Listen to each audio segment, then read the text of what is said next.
You're listening to another episode of the In Between Artists podcast. I'm your host, Stephanie Brown, Atlanta-based artist.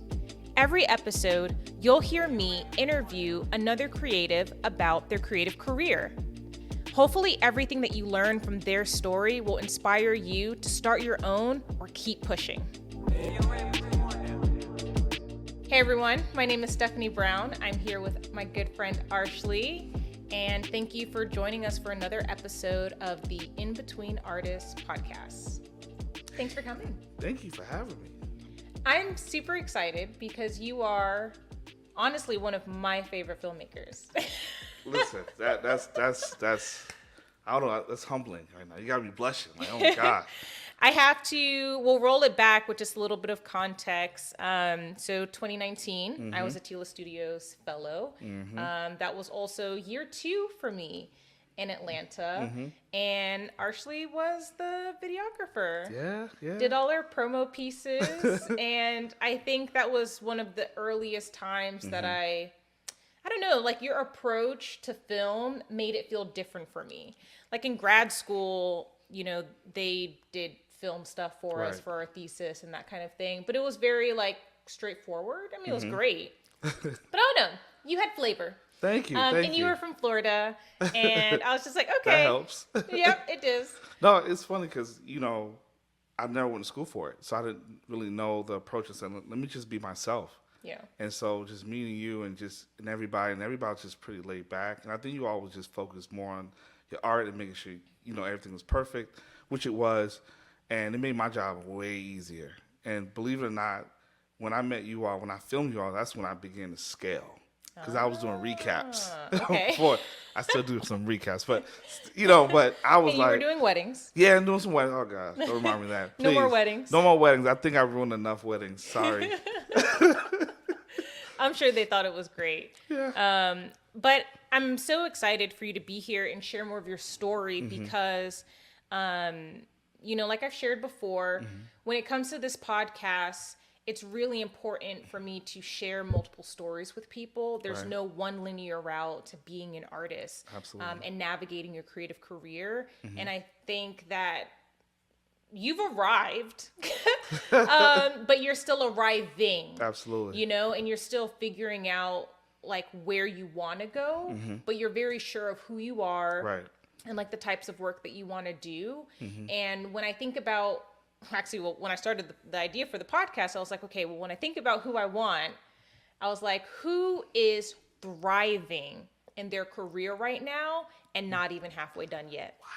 Like that's the part, like not even halfway done yet, because we get the lectures and the documentaries on people who have already made it, you know, who have the teams, who have the assistants, who are living on private islands, like all of those things, which is great, like, and good for them. Right. But to me, that's a missed learning opportunity, Right. because they're so far ahead, they don't remember the in-between. They don't remember like the minutia, like how you were in the trenches, you know? So take us back to little Arshley. Okay. You know, let us know where you were from and a little bit about your background. What brought you to film? I'm from Miami, Florida. I'm married. I have 3 wonderful kids. I always say that because without them, I wouldn't be where I'm at right now, to be honest with you. And they keep me going because film is not for the faint of heart. I tell people that all the time. I've always loved film and photography. My mother used to always give me these, you know, disposable cameras, and we'll go to Disney World because that's the only thing we can afford. Technically, we went there for free because we had family members that worked there, or get discounts. But I would be responsible for documenting our trip. Nice. And so my mom, she saw it early. She said, "You have an eye," and I've always heard that. I don't know what that means, and she's an artist too. She paints and whatnot. So I guess that's where she sees it. But anyways, fast forward, I went to school. I wanted to be a creative writer at first so I can direct my own films. And I kind of punked out. I said, you know what? Well, let me slow down. One, I didn't get accepted at Florida State Creative Writing School, which I was devastated. My professors were surprised. Everybody was just like, what's going on? And so instead of doing, you know, fighting back, I just gave up and said, you know what, I'll just do English lit. My professors pushed me to go into film, And I'm just being honest, it was predominantly white. And I'm like, there's no way in hell I'm going to make it. Nah, I'm good. So I punked out. And I became an educator, which I don't regret. Cause, where did you do English lit? Florida State. Okay. Everything Florida State. And I don't regret it. I met some wonderful kids, and my students actually pushed me into film, believe it or not. After I received my doctorate, my godmother told me, listen, I love the fact that you're an intelligent being. I've always believed that, but you're an artist. You know, I don't see you as a principal or superintendent. And I'm glad you're doing what you're doing with these kids, but they need to see you living out your dreams. And it's not until my students came and told me, like, listen, you always tell us to follow our dreams. How come you haven't? Speak, students. Whew. And so I talked to my wife about it. She said, I agree with them. You should just start filming. So, you know, I started to do this thing or film this project called Change the Narrative, which, you know, that's okay. what we worked on. And my wife saw it and she said, you really got to go after it. And we decided to move to Atlanta and to follow my dreams. So you all were living in Miami first? Actually, we're living in West Palm Beach, to be exact. You know, okay. You tell people Olympia or Wellington, I know they're exactly where that is. They're like, where's that? So we got married in Wellington. Come on so now. Yes, if you're on this channel, you better know where Wellington is. They got some money because Wellington ain't cheap. I'm just saying, no.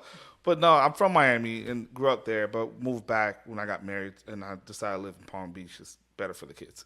Okay. But no, you know, just coming up here, meeting you all and trying to figure out what I wanted to do. I knew recaps definitely was not it, but I had to get... That was your intro. I had to get inside. And believe it or not, Atlanta doesn't have a lot of gatekeepers. They do, but not a lot. And Tiffany was probably one of the biggest advocates for me in letting me in and letting me see and meeting different people.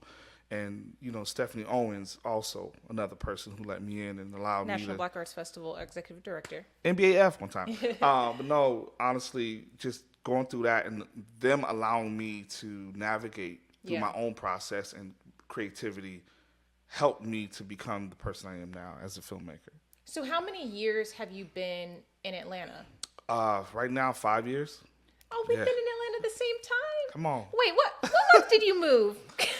Say it again, what month? What month did you move? That's 2018. Yeah, so this 2018. I don't know what month to be. I want to say, no, I remember it's July, June or July. That's It was so in the middle of wild. summer. I know, it was just super hot. And we arrived like August, September. That is so insane. Look at that. And here we are. Here we are. Aw, that just made it even more special. Oh, that's awesome. Okay, so when I met you and you were doing your thing, so that makes sense now. You when we met this 2019, you were in flux of like starting to do more like video things on your own, but you were still teaching. I was still teaching. So tell me about that. Like, what was your path to leave teaching? Because I really want to underscore that part. Okay. You know, we jump often in the retelling of our stories, not necessarily intentionally, but it's like, oh, okay, like get to the good parts. It's like, no. What did you learn from your job, and what role did your job play, and what did you put in place to make yourself feel comfortable before you could piece out of that and like full-time filmmaking? Well, let me see. She gave me a loaded question, but I know. Break it down. Break it down however feels good for you. I'll tell you, you know, education taught me how to present. It taught me how to pitch, you know, because a lot of times you're presenting to these, you know, middle school kids. You got to come with something creative in order to engage them. Yeah. You know, and so my PowerPoints, and I used to always show off my PowerPoints because I just knew I was good with pictures and I knew how to create treatments. And I didn't realize I was creating treatments. Yeah. Then you know, and so I think that, and also I can be an introvert and I could be an extrovert. And I think they call it ambivert. I want to say that. Oh, if you're a mix? Yeah. Oh, interesting. So I could be both. I know how to turn it on and off, but it made me learn how to perform, but to be true to myself, because students can always tell whether or not you're real or not. You know what I mean? And so they see right through the BS. They see right through, and with that, I said, I'm never going to be nobody I'm not, and I'm always going to be who I am, and I'm going to bring my funk, my creativity. And what age group, just to be clear? Middle school, so I'll say 7th grade, 8th grade. Yeah. However they telling each other about themselves and adults. Yep. Right. Got it. And they always told me the truth. If I had a poor performance in terms of, you know, power presentations, whatever, they'll tell me, Dr. Emile, that's kind of whack. You know, and I loved it. I loved the feedback. And so I think that kind of prepared me because, when you're in film, you always have to present, you always have to pitch, you always got to give people these ideas because ideas sound good in your head, but to actually put it together and present it is a whole new ball game because if you're shy like me, even when I, did my dissertation, I was always nervous about that. Like, I'm like, oh, no, I have to practice this. But once I got into the classroom and I continued practicing, I got better. And then I'll say education taught me about leadership in film, especially if you're going to be a director or executive producer, which I play both roles. You got to know how to lead and manage people. And I will tell you this, adults are no different from middle school kids. Yep. I really believe that you have your overachievers, you have your underachievers, you have those who are just super popular but don't really bring nothing to the table. Nothing to the table other than their popularity, But yeah, so I've learned how to do that. I've learned how to honestly speak in front of people, like just with the confidence, and that's something I want to do too. Besides film, which we can talk about later, I want to be a speaker. You are a speaker. Yes, you're a speaker right now today. I received that, but what made me jump was I knew that it wasn't my calling because I was gifted in teaching. I was doing things and winning awards that most educators weren't getting, and they were there for like 20 years. Yeah, but I knew, although I was gifted or talented, it wasn't what God wanted me to do, and that's not what it wasn't really truly me because I was never happy. I loved the kids, but I didn't like the politics. I didn't like what I was doing, and so I would tell any young filmmaker or even older filmmaker, because I was older, make sure you put your savings aside. And even if you do, I'm going to tell you now, you will still go broke. Because being an entrepreneur, there's ebbs and flows that you have to navigate through. That's, you're going to have to sometimes pay or fund your own production. It's just real. But once we saved up, and I kept getting calls. Like, I would get calls in the middle of classroom, or I could say not in the middle of my teaching, and the kids already knew what to do. Oh, Dr. Miller got a call. Let's go ahead and pull out the computers.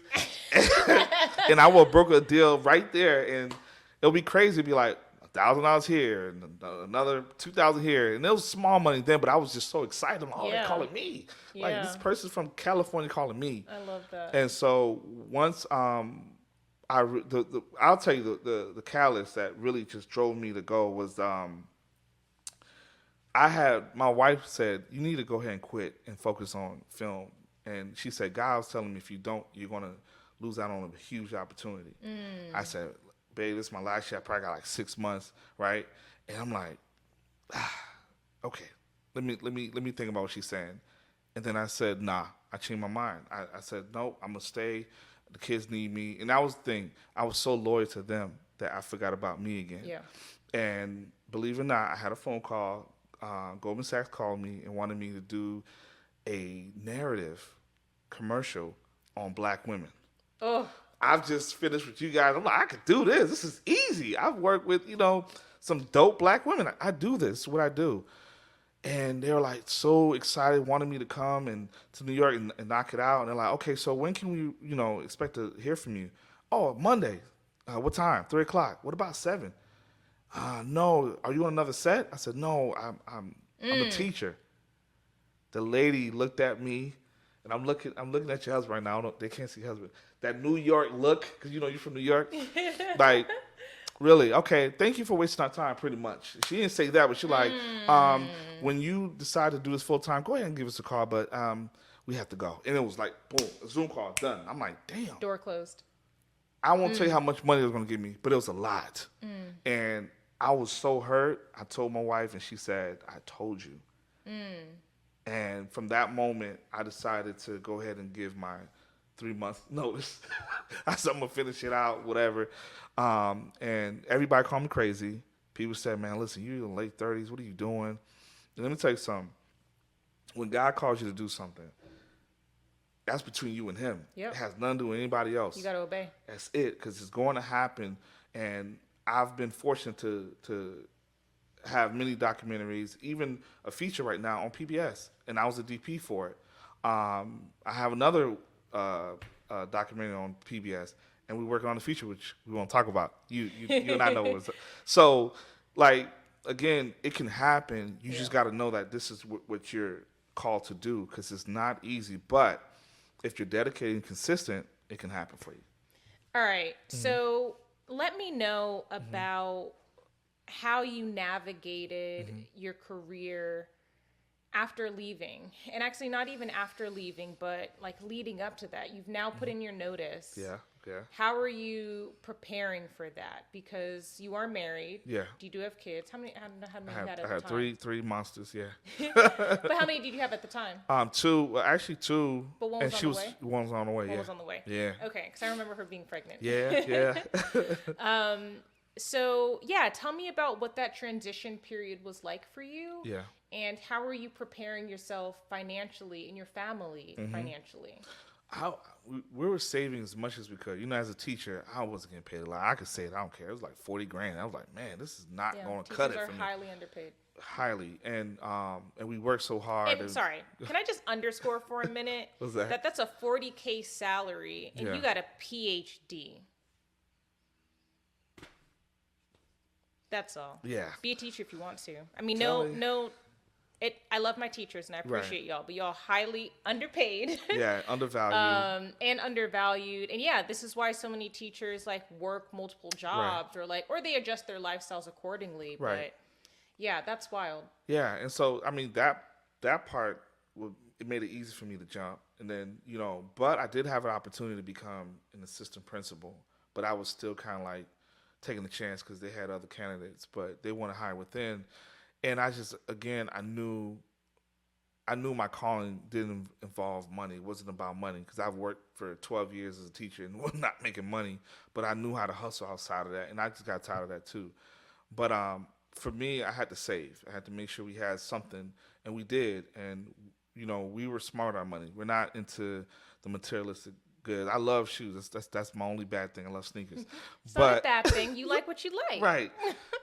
But we invested, and I could say this now, we invested $100K in our equipment. Okay. And so whenever we would do a gig, I made sure to put my equipment in it. So if you, because most times you're gonna rent it anyway, so you might as well rent it for me. Yep.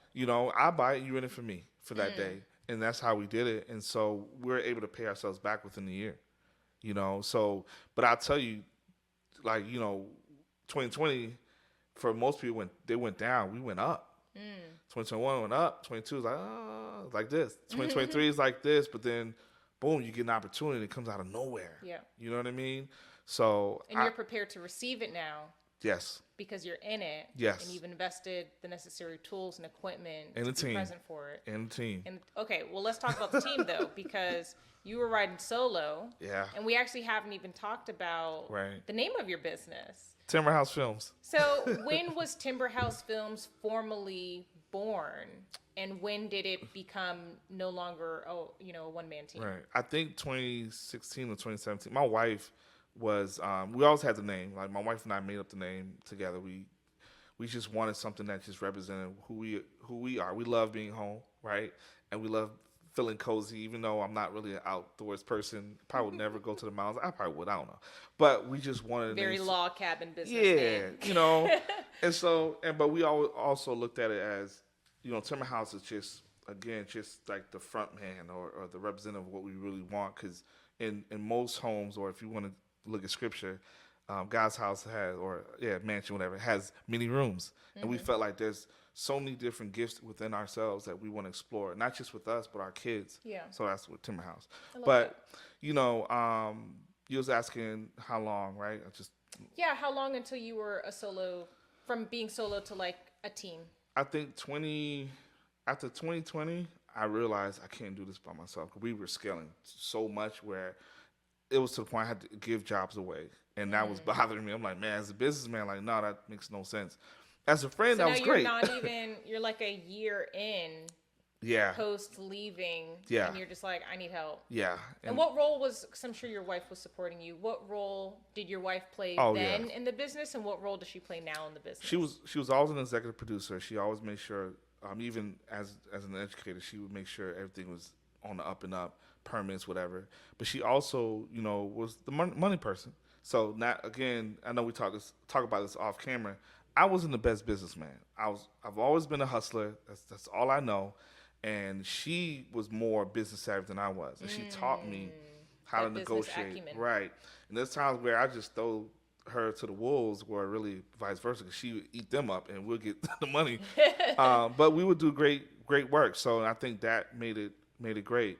But she's helped me to be better with that and understand my worth, because it's one thing in this business, people don't understand that you get so geeked working with people that you would always want to work with. For example, we worked with Rock Nation. That was dope. Nice. But prior to that, I worked with some heavy hitters. And I won't name drop, but when I got to Rock Nation, I wasn't so impressed. I'm like, it's whatever. I mean, but if it's public, then you can name drop. It's right. Okay.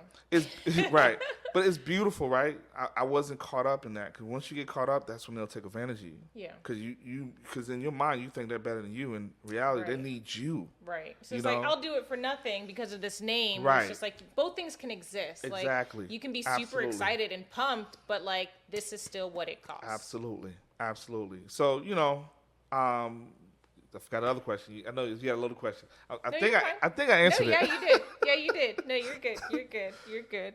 So we've got Timberhouse Films. Yeah. And who was the first person that you brought on to build out your team? Yeah, that was what. I can't not mention my guy, Giancarlo Gomez. That's one of my best friends. He used to be my landlord. Oh, okay. Yeah, when I first moved here, we moved into an apartment. I'm telling you, it was all God, because we went from Wellington, Olympia. You know where that's at. Yep. And we moved into this apartment in Duluth. It was not the best. I'm sure. It was not. And I was cool with it. Florida to Georgia is different. It is different. Because what they call water bugs, we call roaches back home. That was very normal. And I'm like, yo, what is going on? They're a whole different species in Georgia. And my wife was like, how long? I said, give me about 2 years. She said, 2 years? I said, give me about 2 years so I can count. Because I didn't have a job yet. And I was still trying to network and whatnot. And this guy, he was always, he was the manager. He was always wanting to talk to me. I'm like, man, if you're from Florida, we're not really super friendly. Because we're always looking at, what's the angle? What do you want from me? But he was super nice, super patient. And, he would always ask me questions whenever I go to the office. And once I moved, we got even closer. Even before that, I would go to his house and talk about my son, because my middle child, he's special needs. He was born with a rare disease he develops tumors anywhere and everywhere. Oh, wow. Yeah, first surgery was 1 year on the back of his head. Oh, my goodness. But yeah, he's good now. But I didn't know how to, balance that. Yeah. I'm trying to be an entrepreneur. I'm trying to be a good husband, trying to be a good father. And all this, I needed another male friend to help me navigate through that. And he did. And he would pray for me. I would cry in his living room. Family come and embrace me. Oh, it's beautiful. And so when I left, he was like, man, I would love to do video. Because he's always done photography. I'm like, you sure? I said, all right, come work with me for free. Okay. 6 months to a year. This man will come That's how you start. And learn. And he was like, what do you want me to do? I said, I don't even know. Because I'm so used to doing everything on my own. I don't really know. I said, you know what? Do the lights. I tell you the story. This is going to come out, and it might be bad, but it's cool. We're good now. It's fine. So I get a phone call. After I think 6 months working with me, I get a phone call from a friend of mine.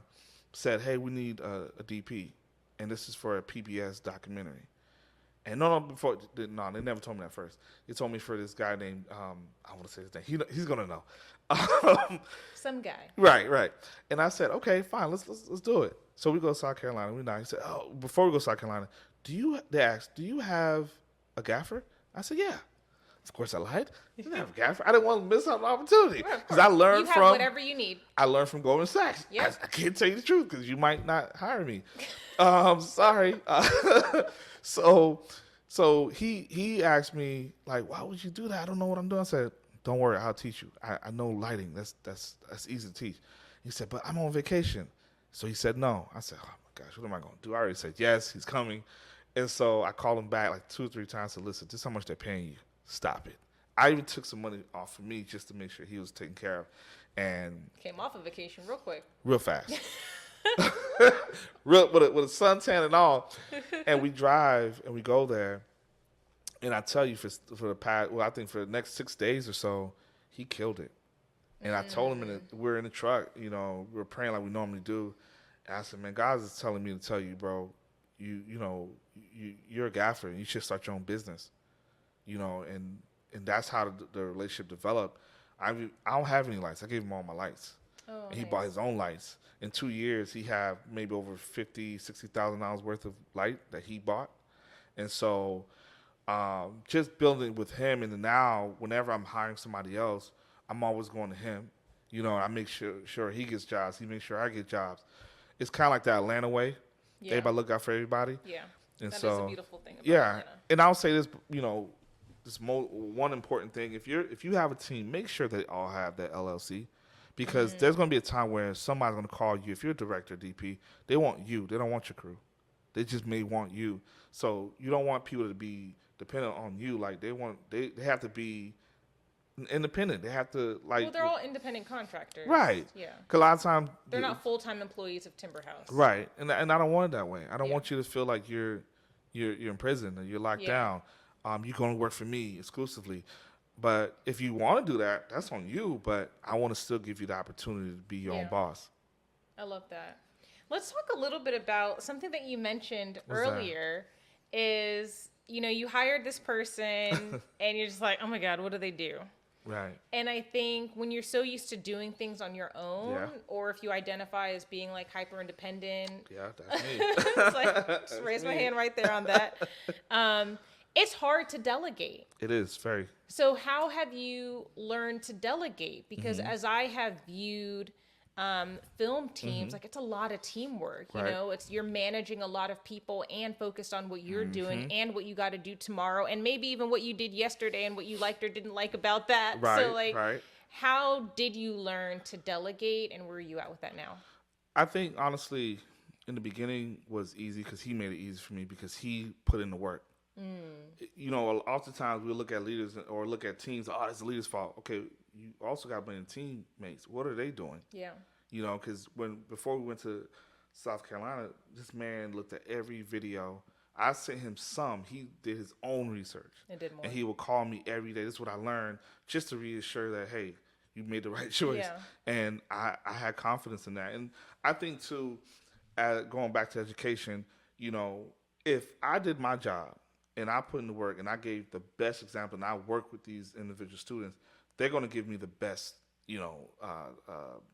results. Yeah. And so as a leader, I'm always training. Even right now, as we're going through this whole strike and this budget, it's just really bad for all of us right now. But we have this phrase that we always use: work while you wait. And it's short for work while you wait on God. Because we don't know when we're going to work next. Two, what if we get that big job and we haven't been working? Now we're rusty. We don't know we don't know how to navigate through all the rustiness and actually provide a good product. I believe you should always work. You should always practice. Yeah. And if you're micromanaging your team, that means you're a bad leader. You haven't really given them the proper training. Yeah. You know what I'm saying? To trust them to do exactly. the job. And that's a big thing. Like, I'm not a person that trusts a lot of people. I really don't. I obviously trust you. We've worked on other projects together and looked out for you because I trust you. I trust your integrity.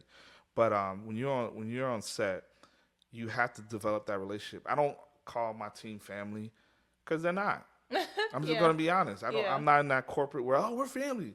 Giancarlo's my family. They know that because we have a relationship outside of film because it started before that. But if we get to that point, cool. But we're a team. We're here to work. We're filmmakers. We're creators. Let's come together and work. But let's respect each other. Yeah. Let me teach you. But if I teach you, you need to go back home and actually study. Yeah. And actually put into practice. If I say, hey, we're doing a spec commercial, that means free. That means Nike's not paying us. We're just doing it just so Nike can see us. If you don't show up, this just tells me you're not really ready. And I would not call you if Rock Nation calls me because you didn't come to practice. Right. Right. So I want to underscore some things that you're saying because I love this. you're creating a safe space for your teammates to grow. Yeah. And this is the educator in you. Of course. Right? So not only as you're growing and excelling in your own practice, you're also making space for other people to learn and grow. Right. But you're setting that expectation. So while you're giving them room to make mistakes as they learn, you're also expecting them to go back and do their own practice, show up to practice. It's like playing sports, you know, so that when it's time for the playoffs or whatever, like big opportunity or competition you got, like, all right, great. I'm gonna call you in.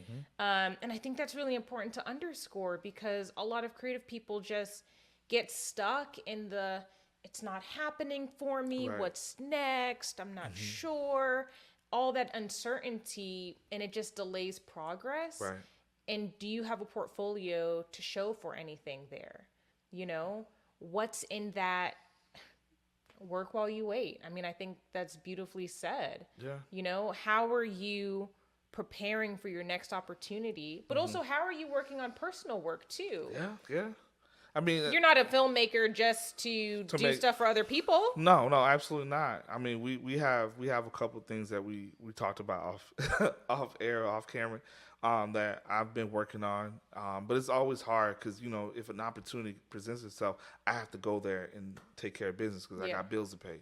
Tell me about one of what you would consider one of your biggest jobs that you got, you know, that was like, whoa, so-and-so wants me, and where you feel comfortable, like break down some of those finances for us so that we can get a better understanding of what did it take? I'll tell you, one of the I have a few, but I think the most recent one was Asheville, North Carolina. Okay. Someone like called the city hired you. The city hired me. I love that. For a documentary series, which it was supposed to go one way and then it went the, you know, with documentaries is always, it's a moving thing, right? It always changes and grows. But so initially, again, I'm like, all right, how do I even ask for it? What I really want? Yeah.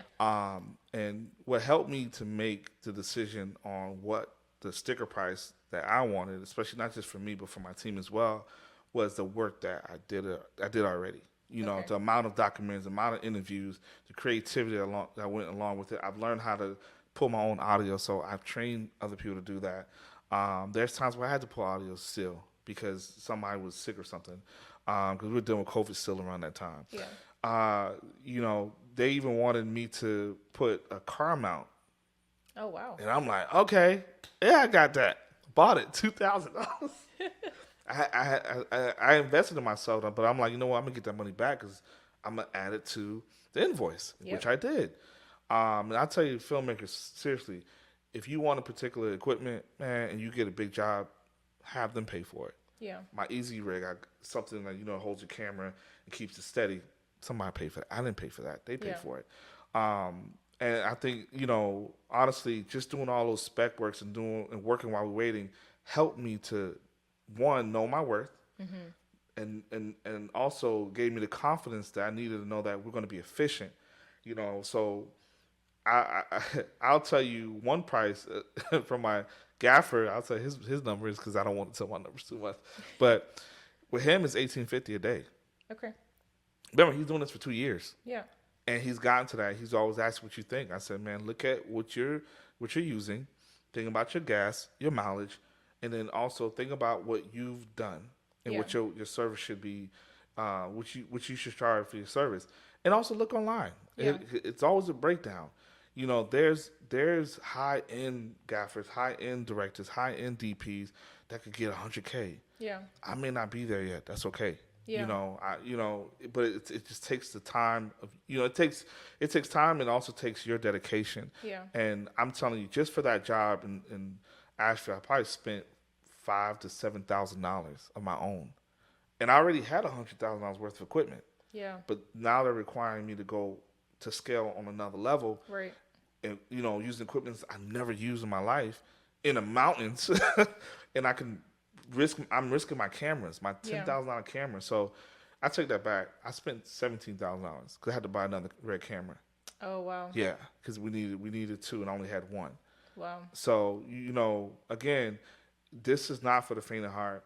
If you're trying to get rich in film, forget about it. You're not. It takes time. Not everybody's going to be Spike Lee or Ava DuVernay. just to name a few. It takes time. Do it because you're passionate, and then your work will speak for itself. And then at some point, yeah, you might make some money. But then you got to also think about, if you're a business person, how do I reinvest that money? Yeah. Not all And of it, how are of you course. saving along the way to fill Right. in the gaps for that in between time? Because you might get that $50,000 Yeah. gig, and if you've already spent it in 6 months, like that's a problem. Yeah. No, seriously. That's a problem. There's some people buy equipment, like high-end equipment, and not make, and not get another job for another year. I'll tell you, buy what you need, not what you want. Yeah. It's easy to get caught up, because the other day I had to make a life life decision. Really, it's equipment. And I'm like, do I need this or do I need that? And I had to really think about it. I prayed on it. I talked to my wife about it. I talked to Giancarlo about it. I talked to my team about it. And we all decided on one thing. And I'm like, okay, and that's what I got. And it makes sense. Yeah. Because, when you have, let's say you have $50K. I've had this, I have $50K. And I'm like, what do I do with this? I already took care of my family bills and whatever. But what do I do with $50K? Yeah. Do I buy another car? Do I buy a van? I don't need that right now. Do I need this? Because you got to think about insurance, gas, all the stuff. And so we decided, all right, we're going to buy more camera equipment and gear and stuff to help the camera, like lenses, because lenses are expensive. Yep. And guess what? We were able to make that money back in 2-3 months. Nice. Because we bought what we needed, not what we wanted. I love that. So. Yeah, that's important. Tell me about a time you had to say no, because I think as you're talking about what your ticket price is, and I mean, I think you've laid out all the essentials that go into figuring out your pricing. Yeah. And on top of that, it's what flavor do you add to the project, right? Like, what is something different that you're bringing that someone else is not going to bring? And only you can determine what that extra price point is on top of your basic needs. But as you start to identify those and get confident about those, you also reach a point where you need to start saying no more. Right. Because you've arrived at a particular level. We talked about this off camera, but you can talk about it here. Why don't you do rap music videos or music videos in general? Right. What is it that you're saying no to, and how have you learned to say no confidently? I'll tell you this. I did a Rock Nation music video. I was the executive producer, or co-producer. My boy Gorilla Mike, shout out to him. We saw the budget, and the budget was laughable. What I saw as far as the budget, I make that in a day by myself.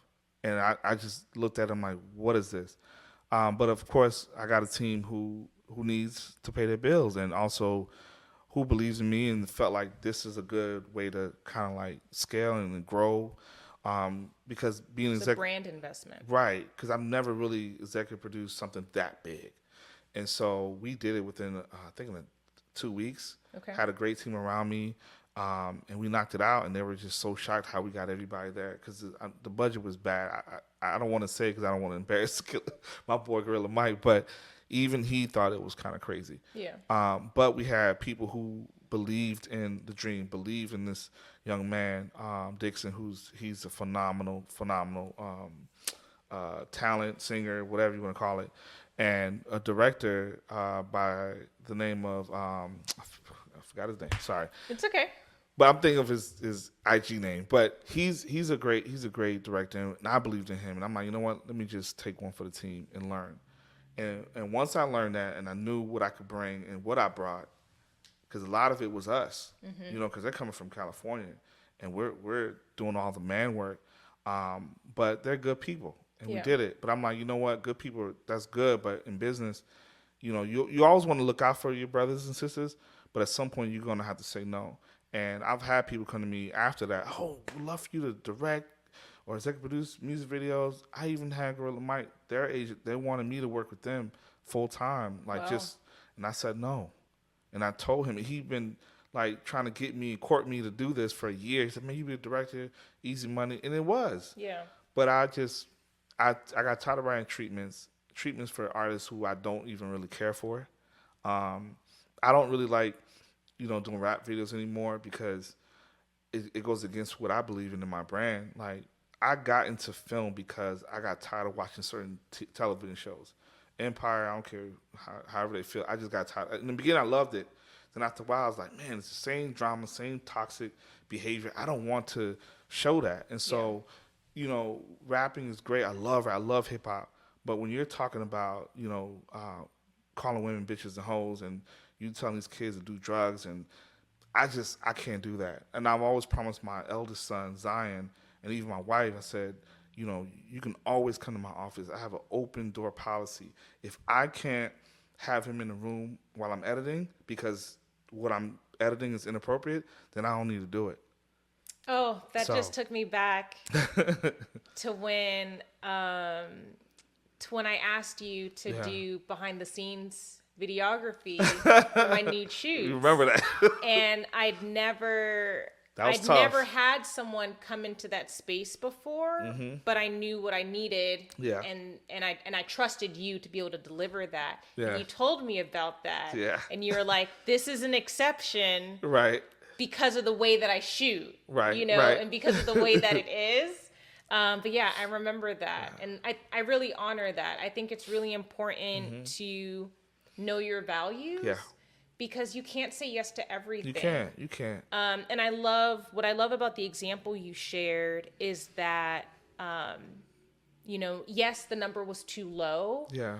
But in the broader scope of things, it provided you something else as well. And it provided your team something else as well. An experience. So every opportunity we have to weigh, like even if the price isn't right, negotiate. Right. And if you still can't negotiate it, like, okay, what are some other things that you're going to get from this experience that are going to benefit you or your team? Yeah, I mean, because, you know, me and Mike still cool to this day. Like, if he needs something, I most likely do it for him. Yeah. And I know if I need something in L.A., he'll do it for me. And, again, I met Dixon. I met, you know, so many people on set that I would never have met.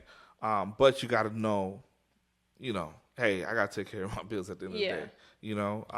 But also, I think knowing your worth, I think a lot of us don't know our worth. We see a celebrity, we see an opportunity, and we think the opportunity is good. Because sometimes we may bump into a business opportunity that reflects our value and what we stand for. But there may be something in that contract that doesn't really resonate, you know, or just don't feel right.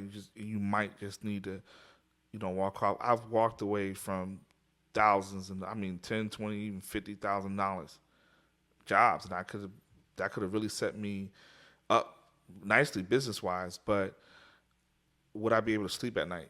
Yeah. And that to me is more important. Yeah. You know. I love that. Thank you. So what are we doing today? What's presently, you know, I think it's been great to hear where you started. Yeah. You're self-taught. Yes, absolutely. You know, you've got degrees. Yeah. You are a doctor. Yeah, you know, got the PhD. A little smart. You know, but you also moved in a totally different route. And I think there's lots of things I love about your story.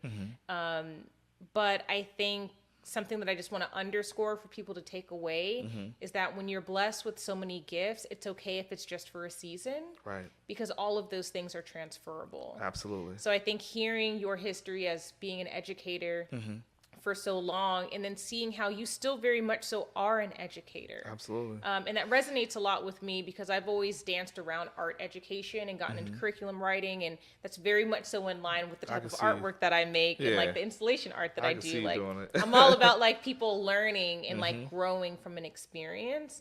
And I think that's beautiful how you're doing that. Thank you. So what are some things that are next that you can talk about?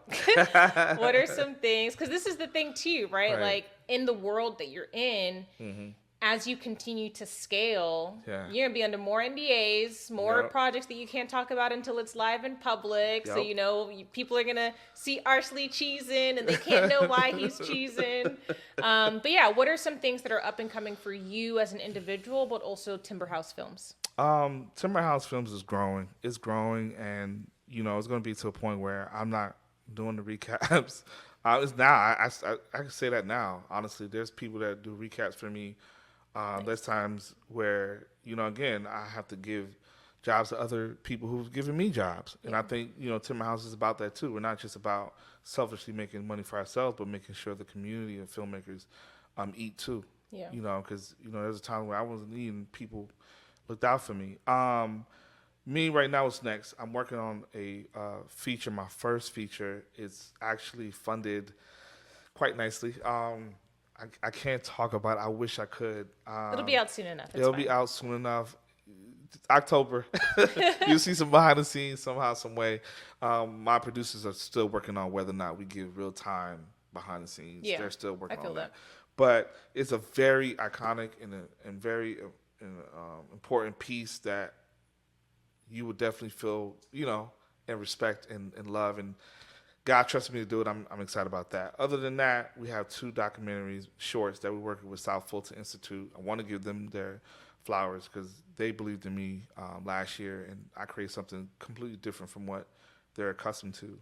And for that reason, they gave me 2 documentaries to work on, which was good until I got the call to do the feature. I'm like, so much going on. But that's where I'm at, just scaling. And it's crazy. I'll tell people, the more you climb up, the less jobs you get in terms of the busy work. Yeah. And the more important jobs you get, and you really got to focus. Yeah, where you can't take on the other stuff. You can't take on it. And don't be selfish and think, I'm going to do it. No, give it to somebody else. Let them eat, let them grow, because somebody did it for you. Yeah. And that's how I see it. But I can't wait to really share what we're working on. But if you want to see some of our work, watch After Sherman on PBS. Okay. I was DP for, Giancarlo was the gaffer.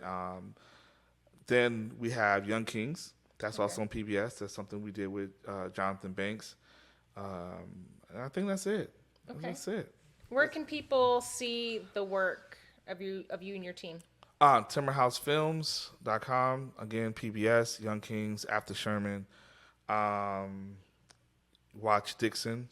Although I didn't shoot it, we were behind the scenes doing everything. Definitely look up Young Dixon. He's phenomenal. I think that's it, honestly. Okay. Okay. So I can think of. Well, IG, you can find us at Timberhouse Films. Dr. Arshley Emile, it's my personal handle, but it's free to the public. And what, I'm sure you could go on and on and on, but what are some thoughts that you would want to leave with future filmmakers, aspiring filmmakers, people who started down that path but maybe got stuck? That's the heart of the podcast, right? It's either you're active, aspiring, or, somewhere in between of where you're trying to, this might inspire someone to get started, or this might inspire someone to be like, you know what? Not my cup of tea. I'm going to go look into that gaffer stuff. I would say, if you're going to go into film, try everything.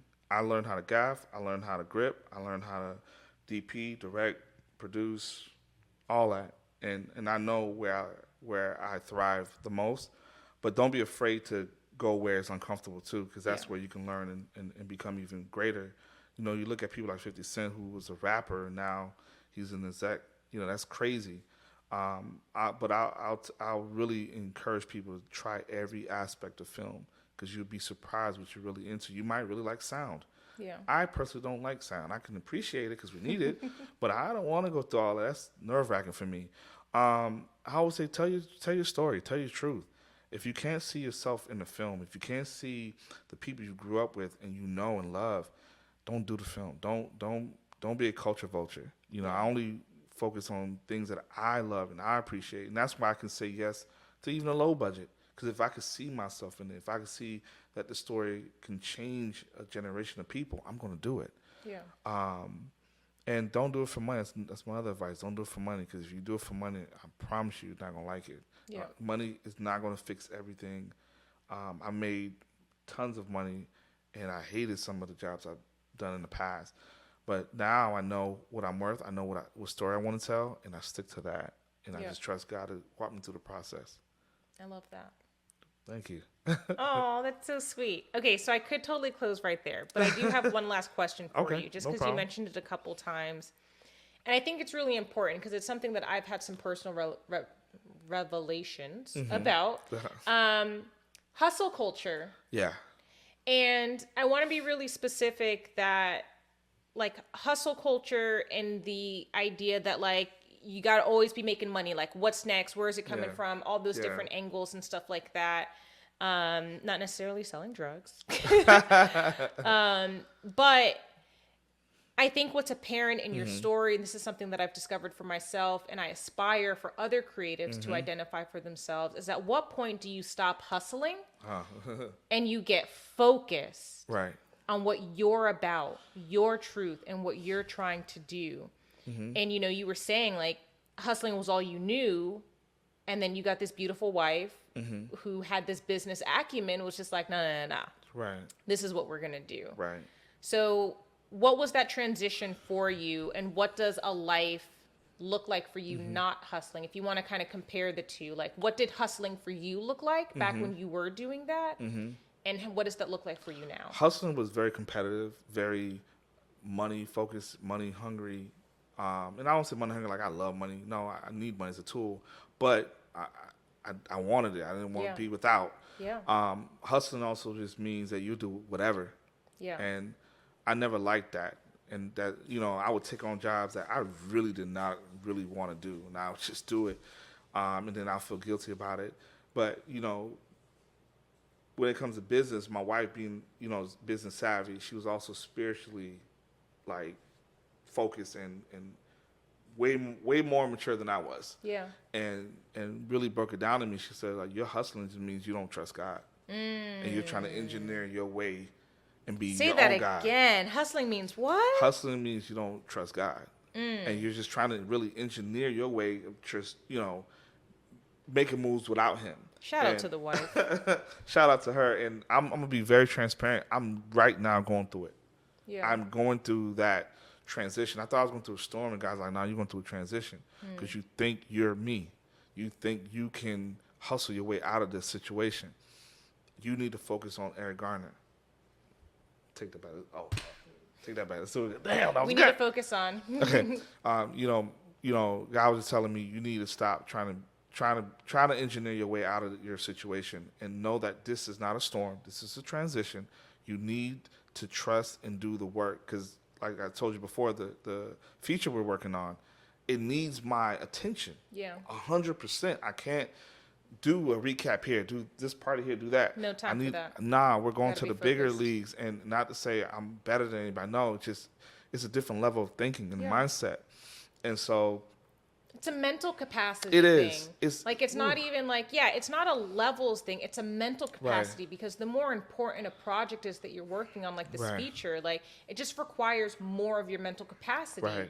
And if you're going to share that with a little thing here and there, it's not getting your full capacity that it deserves. And then you make the mistake of, you know, dropping the ball, and everybody's depending on you to carry this thing. And so, but even without the feature, I have to learn spiritually, like, nah, if you're good, it's going to come to you. Just continue to work while you wait. And sometimes my team has to remind me, because I'm thinking about them. I'm thinking about, I got to, and they always tell me, don't worry about that. You taught us how to go get it for ourselves, so we're good. And so part of that is that parenting thing, like, okay, I gotta let go. You know, let go and let God. And so I would definitely say hustling right now is dying in me. Hustling is R.I.P. hustling. It's time. Hustling is tiring too, because you're always thinking. Your mind is always. So I deal with, you know, depression and anxiety. Not so much depression like I used to, but anxiety. And I'm like, nah, this is stupid. I've been good.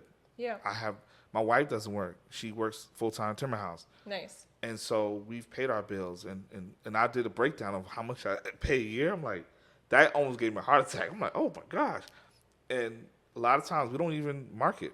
Like you're being provided for doing what you love. Exactly. And doing the right way. Right. And that's the scary thing, right? But like, and it's not a tomorrow thing. It's not a next day thing. But like staying the course allowed you to arrive where you've arrived. And you're not even halfway. Yeah, you're right. You're not even halfway. It's heavy. It's not even halfway. But it's beautiful. And I think this is why, like, I'm a big believer that, like, God gives us these desires for a reason, like these skills for a reason. And then it's our job to, like, work through it and, like, listen and, like, obey, like, what spirit, what our gut is telling us, to like let that navigate us. I'm like, okay, I got this gift. What am I supposed to do with it? Right. Because even as you're trying to figure it out, you get another piece of the puzzle every time. That, you know, makes the whole picture clear. Makes it way clear. I mean, it's, again, I'm going through it. My wife, she's so calm. Like in the middle of any storm we've been or transition, you know, I'll tell you, when we first started too, it got to a point where house bills became crazy because you got backyard issues, AC and bathroom flooded out. Ownership's rough. Man, you know, in even the very beginning, $0 in the account, 0. And my wife was just like this, we're good. This is when I had a job.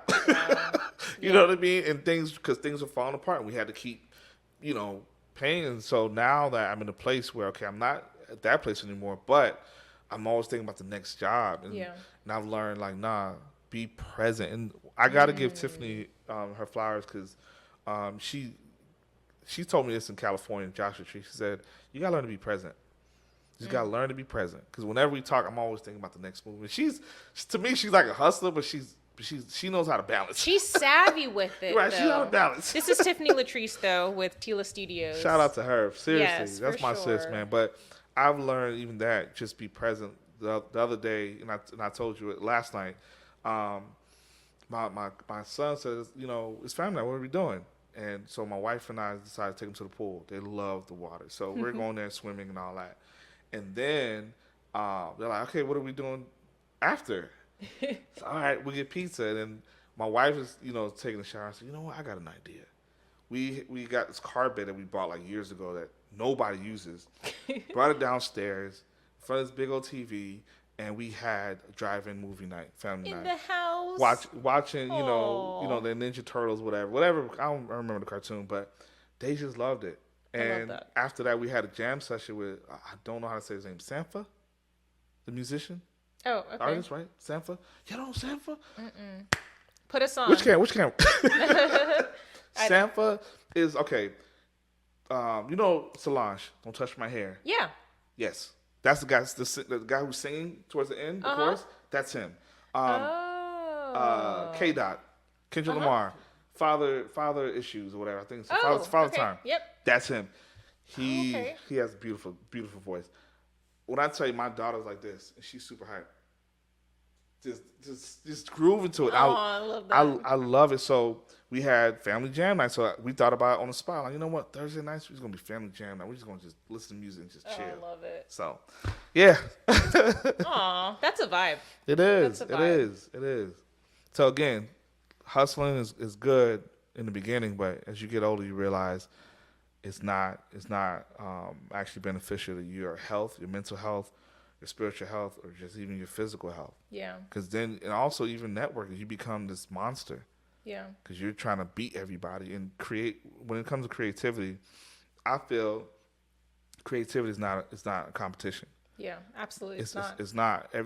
Everybody's different. You're in a race with yourself. Yeah, honestly. You're in a race with yourself. But I didn't have that mentality coming in. Yeah. Because I come from a place where you have to be the best. Yeah. And when I became a serious artist, that's when I realized, no, I'm tripping. No.